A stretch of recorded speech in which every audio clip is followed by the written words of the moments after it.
The reed floral haven blossomed like a hidden oasis amid Atlanta's bustling streets, its facade a riot of color with hanging baskets overflowing with petunias in shades of lavender and pink, geraniums nodding in the breeze like old friends, and trellises heavy with climbing roses that released their sweet perfume to passers-by, who paused to inhale deeply.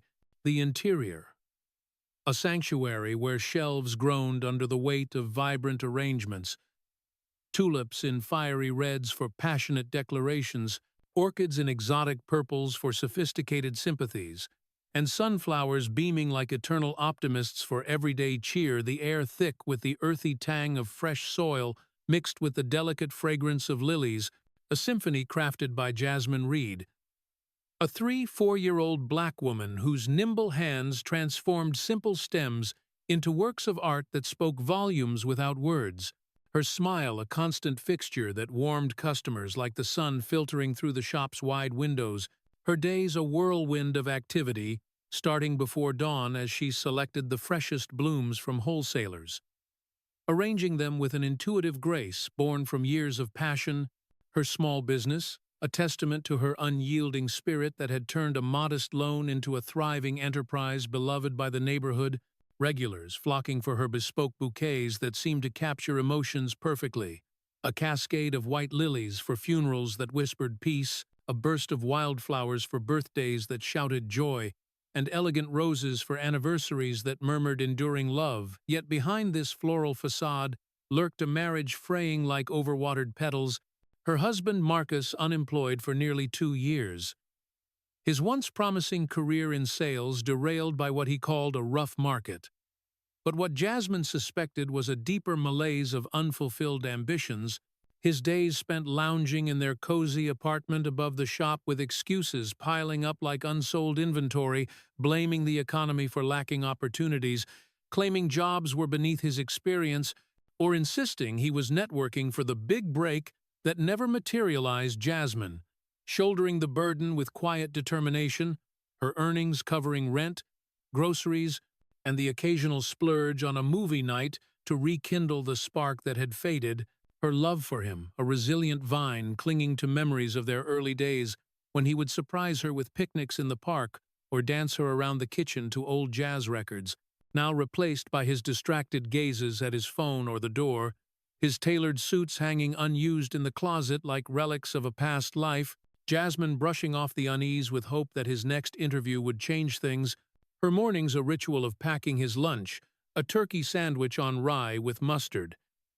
Just how he liked it, an apple for crunch, a note tucked inside saying, "Believe in yourself," Love Jay waving him off from the shop window as he sauntered down the street, his wave back a half-hearted gesture that no longer carried the affection of their wedding vows, the neighborhood gossiping about their solid partnership while she masked the growing cracks with her ever-present optimism, convincing herself that love meant perseverance through tough times. But the truth simmered in their cramped apartment, where Marcus's complaints about her long hours sharpened like thorns, his nights out with friends stretching into the wee hours, leaving her to balance the shop's books alone under a dim lamp, her body aching from standing all day but her spirit buoyed by the joy her flowers brought to others. Until one fateful afternoon when the world spun out of control, Jasmine driving the delivery van through the city's winding avenues, humming a soulful tune to the radio as she navigated traffic, her mind on a wedding order of elegant peonies in soft pinks and whites that would grace a bride's hands. The screech of tires piercing the melody like a scream as a distracted truck driver swerved into her path, the impact a deafening crash that crumpled metal and shattered glass. Darkness swallowing her consciousness in an instant, waking to the sterile glare of hospital lights and the rhythmic beep of monitors that mimicked her erratic heartbeat. Her body feeling like dead weight, legs unresponsive beneath the thin sheet as panic surged through her veins, a nurse's voice cutting through the fog. "Jasmine, you're awake. Can you hear me?" Her whisper weak. "Where's Marcus?" The nurse nodding. "He's outside, I'll get him." And moments later Marcus entered, his face pale with what seemed like concern, but his eyes darting nervously. "You scared me, Jazz." His smile forced, not quite reaching his eyes as he approached the bed. her voice trembling. "What happened?" His reply, a blow heavier than the crash. "Bad accident. The doctors say your spine's injured. They don't know if you'll walk again." Her hands fumbling to test the numbness. "I can't feel my legs." His hand reaching for hers but hesitating. The touch cold and fleeting. Her words a desperate anchor. "We'll get through this." Together, his nod mechanical, eyes flicking to his phone as if seeking an escape route. The weeks that followed, a relentless blur of physical therapy sessions where therapists coaxed her unresponsive limbs with exercises that yielded no progress. Mounting medical bills piling up like autumn leaves, the insurance coverage a thin veil barely shielding them from ruin, the floral shop forced to close its doors as Jasmine's absence left it wilting, customers sending cards of sympathy that stacked on her nightstand unread. Marcus growing more distant with each passing day, sleeping on the couch with excuses that her nighttime pain cries kept him awake. His absences lengthening into full days out, job hunting, or clearing his head, the apartment echoing with a silence broken only by her muffled sobs, one night lying awake staring at the ceiling's cracks that mirrored her fractured life, hearing his footsteps in the hallway mingled with a feminine giggle, wheeling herself quietly to the door to catch fragments of conversation. "She's asleep. Are you sure?" Tanya's voice, her supposed best friend, followed by Marcus's hushed, "I can't do this. She's not the woman I married anymore." The words a dagger twisting in her chest, her breath hitching as she retreated, heart pounding with the raw agony of betrayal. The next morning facing him with red-rimmed eyes and a voice barely above a whisper, "Marcus, can we talk?" His annoyance flashing like lightning. "What is it now?" Her tears spilling over. "Are you seeing someone else?" His silence a deafening confession, keys jangling as he grabbed his jacket, her plea desperate. "Please, I need to know." His cold retort slicing deep. "You need to focus on yourself. I'm leaving," the door slamming shut like a final verdict, leaving her in a void of abandonment that swallowed her whole. Tanya's visits ceasing abruptly, her mother's distant voice over the phone urging, "Fight, Jasmine. Don't let this break you." But her sobs drowning the encouragement, days blending into a fog of despair where she stared blankly at the walls, the world outside her window, a cruel reminder of mobility lost, until a crisp envelope slid under her door from a law firm bearing her Aunt Lila's name, a figure from childhood she barely recalled, stern visits with hidden gifts and cryptic advice, the words sole beneficiary jumping out like a lifeline in the darkness. Her hands trembling as she set it aside, the weight of her losses too heavy to grasp hope. The landlord's knock a week later, "Jasmine, rent's late again. One more week or I find a new tenant." His sigh echoing her own defeat, the letter revisited that night. Curiosity, flickering like a candle in the gloom, prompting a call to the firm. A woman's voice arranging transport despite her protests about her condition, the sedan arriving with a kind driver who assisted her gently into the back. The ride through the city a haze of honking horns and distant chatter.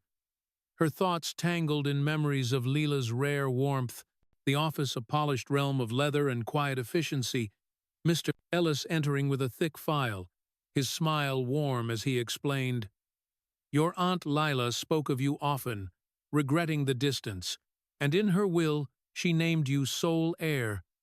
Jasmine's breath catching, "How much?" His reply, a seismic shift. "A little over $100 million. From savvy investments in art and properties, the figure a dreamlike sum that promised freedom from the chains of dependency. But with a caveat, 6 months of secrecy to shield you from opportunists, use a small advance for necessities. The rest released after." Jasmine nodding numbly. The implications dawning like dawn through storm clouds, reopening her floral haven, adapting it for her new reality with ramps and seated workstations but shadowed by the fresh scars of abandonment. The drive home a tapestry of possibilities woven with threads of caution, arriving to find Marcus's belongings half-packed, his figure in the bedroom stuffing shirts into a duffel with Tanya's perfume lingering like a ghost. Jasmine wheeling in with a gaze of steel. "So, this is it?" His startled turning to defensiveness. "You heard us that night?" Her nod icy. Every word, how I'm not the woman you married, how you can't handle my burden. Tanya emerging from the shadows, her face a mask of false remorse. "Jasmine, it wasn't planned. We were just cut off by Jasmine's sharp. Save it. I don't need explanations. Just leave." Marcus's anger flaring. "You think you can make it without me? Good luck paying the bills from that chair." His exit a slam that rattled the foundations. Tanya trailing with a mumbled apology, the apartment emptying of their toxic presence like a cleansed vase, Jasmine in a vacuum of hurt but also clarity. The inheritance a secret, she guarded like a rare seed, refusing to let it be tainted by their greed. Her cousin Leo arriving after her tearful call, his sturdy frame filling the door with concern. "Jazz, what happened?" The story pouring out in waves of anguish, Leo's arms a steady anchor. "You're not alone. We'll get through this." His practical support, immediate grocery hauls, bill payments, wheelchair tweaks for smoother navigation, and encouragement for her shop. "Your flowers brought so much joy. Why not go online? Deliveries can be outsourced." Jasmine hesitating but ignited. Setting up a simple site with Leo's help, listing Hope Bloom's arrangements for encouragement and Resilience roses for strength. The first orders from loyal patrons who heard of her plight, each sale a petal of purpose unfurling, Leo staying late to box deliveries, their talks drifting to Lila's legacy. "She wanted you to help others. Maybe anonymous gifts.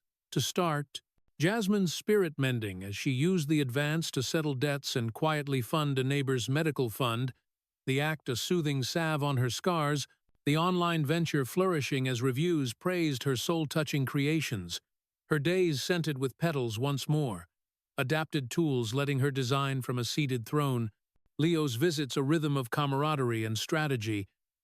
"You're rising, Jazz, bloom by bloom."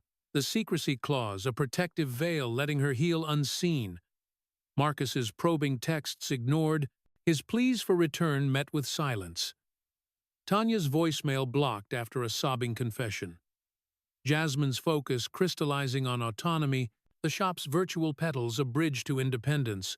Her nights filled with visions a grander space, perhaps a charity for the disabled, and as the 6 months loomed, she pondered Lila's will note, "Make the world softer," deciding to channel the fortune into a haven for budding entrepreneurs like her.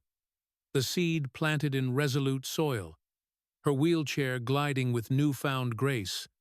Leo's farewell one night, "You've got this, but I'm a call away." The door closing on dependency, opening to self-sovereignty. The Atlanta skyline twinkling like supportive stars, the floral scents a promise of revival. Her heart mending stem by stem, the letter a catalyst for the power she always possessed, the apartment a cocoon for her emerging wings, the world oblivious to the force awakening within. Jasmine Reed sat in the sterile gleam of the law firm's conference room, her wheelchair positioned at the polished mahogany table that stretched like a barrier between her and the unknown, the air-conditioned space carrying the faint scent of leather and coffee, as Mr. Ellis, the attorney with wire-rimmed glasses and a voice smooth as aged bourbon, slid the folder across to her, his words unfolding the reality of Aunt Lila's legacy like petals in slow bloom. "Your aunt was a visionary investor, stocks in emerging tech, properties in up-and-coming districts, and she named you sole heir to an estate valued at just over $100 million, the number hanging in the air like a mirage."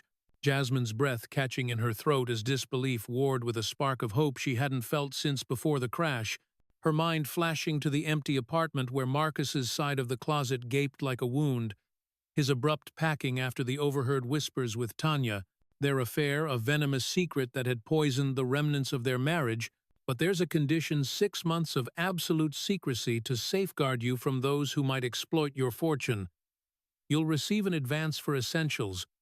The rest dispersed after.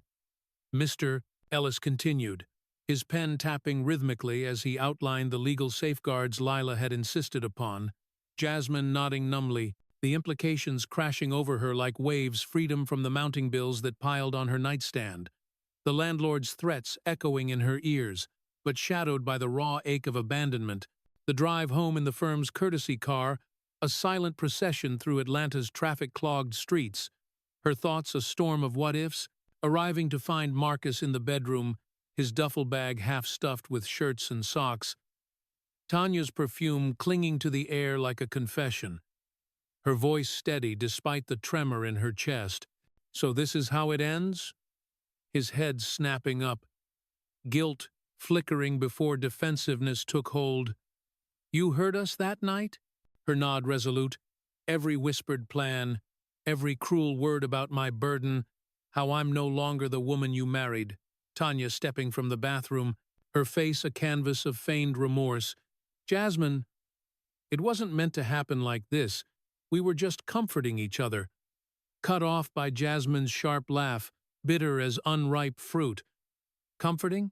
Save the lies for someone who cares. Get out. Both of you. Marcus's anger flaring like a match. You think you can survive without me? Good luck wheeling yourself to the food bank. His exit a thunderous slam that shook the walls. Tanya trailing with mumbled apologies that fell like dead leaves, the apartment emptying of their toxic energy, leaving Jasmine in a silence that pulsed with hurt, but also a burgeoning clarity. The inheritance, a guarded secret she clutched like a hidden bloom, refusing to let their greed taint its promise, her cousin Leo arriving after her frantic call, his broad shoulders filling the doorway with the solidity she craved. Jazz, talk to me, what's going on? The story spilling in waves of tears and fury. Leo's embrace a steady harbor. They don't deserve you. We'll rebuild this together. His help immediate and practical groceries stocked in the fridge with labels she could feel. Bills sorted into folders with braille tags. He improvised from craft supplies, the wheelchair tuned with adjustments for smoother turns in the tight space, and his encouragement a gentle push toward revival. Your floral magic brought so much joy. Why not take it online? Services can handle deliveries. You focus on the art. Jasmine hesitating, the shop's closure a fresh scar, but his persistence igniting a flicker, setting up a modest website on his laptop that night, uploading photos of past arrangements with descriptions that evoked emotion, hope eternal. Sunflowers for new beginnings. Whispers of comfort. Lilies for sympathy, the first order pinging in from a loyal customer who'd heard of her accident, a simple bouquet for a hospital visit that she assembled from a small stock Leo fetched from wholesalers, each petal placed with care from her seated position, the satisfaction a balm, as she boxed it with a handwritten note in raised ink. May these blooms bring light to your day. Leo handling the drop-off, returning with tales of the recipient's smile, orders trickling then flowing as words spread through social media shares from old clients, reviews praising her intuitive, soul-stirring creations that feel like hugs, the revenue a trickle that covered basics without dipping deeply into the advance. Jasmine's days regaining rhythm with the clip of shears and the rustle of ribbons, adapted tools like magnetic holders for stems, allowing her to create without frustration. Leo's visits a routine of shared meals and brainstorming. Think bigger, jazz subscription boxes for monthly cheer, or virtual classes on arrangement therapy. His optimism infectious, pulling her from the depths of self-doubt, the secrecy clause.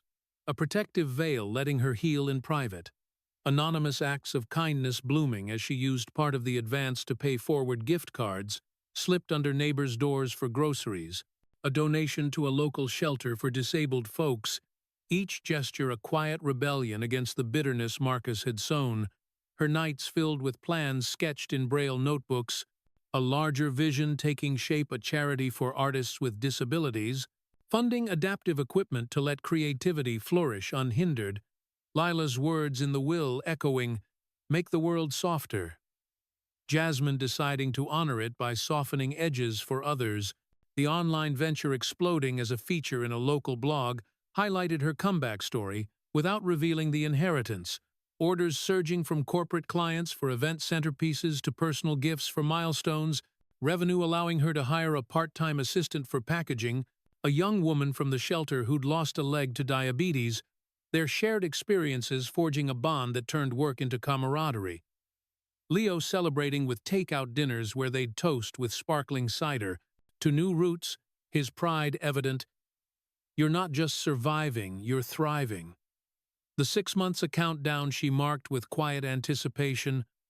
Marcus's probing messages ignored. His, "How are you managing?" met with radio silence. Tanya's tearful voicemail deleted after a plea for forgiveness. Jasmine's focus laser-sharp on autonomy, the floral designs evolving with her mood-bold, defiant arrangements in fiery oranges for strength, soft pastels for healing the shop's virtual petals, a bridge to financial independence. Her wheelchair gliding through the apartment with purpose. Leo's farewell one evening. "Call if you need, but I know you've got this." The door closing on dependency, opening to self-sovereignty. The Atlanta skyline twinkling like supportive stars through her window. The sense of her creations a promise of revival. Her heart mending stem by stem, the letter a catalyst for the power she always possessed, but now wielded with unshakable confidence. The apartment a cocoon for her emerging empire. The world oblivious to the force awakening within, ready to burst forth in full bloom. The Lila Reed Foundation headquarters rose like a beacon in Atlanta's revitalized downtown district.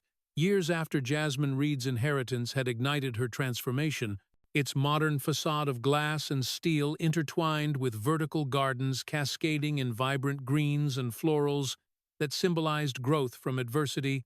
The interior, a hive of activity where entrepreneurs with disabilities converged for pitch sessions in sunlit atriums equipped with voice-activated tech and adjustable workstations that leveled the playing field. Jasmine navigating the space in her customized wheelchair with the ease of someone who had turned limitation into leverage, her floral empire now a chain of accessible shops where customers co-created bouquets via interactive apps that read descriptions aloud or displayed in Braille. The Lila Reed Foundation, channeling her $100 million legacy into grants for adaptive startups, a seamstress with limited mobility, launching ergonomic sewing machines, a chef with hearing loss developing visual recipe timers, each success story a testament to Lila's vision of making the world softer. The Foundation's annual summit, drawing innovators from across the country for panels on inclusive design, Jasmine moderating with a poise that commanded rooms, her speeches weaving tales of her own rebirth without dwelling on the betrayal that had sparked it. The media evolving from whispers of her accident to profiles hailing her as a philanthropic force, documentaries following her shop's expansions, where employees from diverse backgrounds thrived, profits reinvested into community greenhouses, teaching horticulture to at-risk youth as therapy, Leo stepping up as executive director to oversee operations with his trademark efficiency, implementing global partnerships for virtual mentorships that connected Atlanta creators with international counterparts in places like Nairobi and Mexico City, exchanging ideas on sustainable floral sourcing and adaptive e-commerce. Jasmine's personal fulfillment deepening through anonymous acts like funding scholarships for group home kids pursuing arts, her evenings spent in the rooftop garden of her new home, a sprawling, barrier-free loft overlooking the city where she arranged experimental hybrids, cross-pollinating resilience with beauty, the rejection of Marcus and Tanya a pivotal closure when they resurfaced amid their downfall. Marcus knocking on her shop's door one stormy afternoon, his once charming smile now a desperate grimace. "Jazz, we've hit rock bottom, the apartment gone, jobs lost, can you spare something for old times?" Tanya beside him, eyes downcast in feigned remorse. "We were fools. Forgive us and help us rebuild." Jasmine meeting their gaze with unwavering calm. "Forgiveness comes free. But my peace isn't yours to claim. You walked away when I needed you most." now face the path you chose, turning them away as customers watched with quiet approval, their pleas falling on deaf ears like wilted leaves, the community rallying around her with fundraisers that boosted the foundation's endowment, local celebrities endorsing her Bloom Where Planted campaign for mental health awareness among the disabled, the shops hosting workshops on floral therapy where participants crafted arrangements symbolizing personal growth.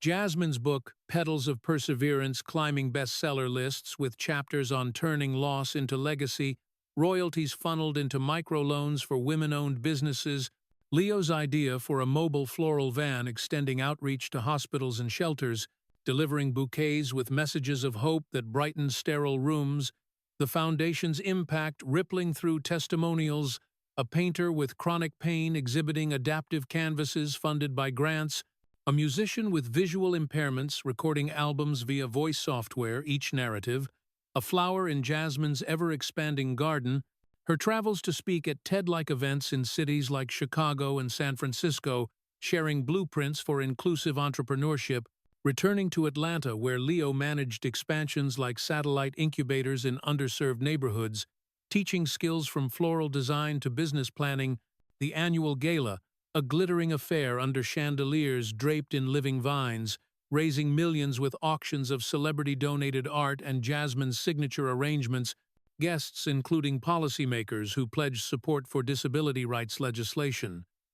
Jasmine's acceptance speech honoring Lila with, "Wealth isn't measured in dollars, but in the lives we uplift."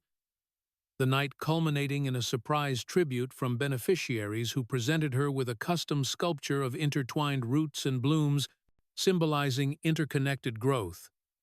Her team growing to include former grantees who paid it forward as mentors.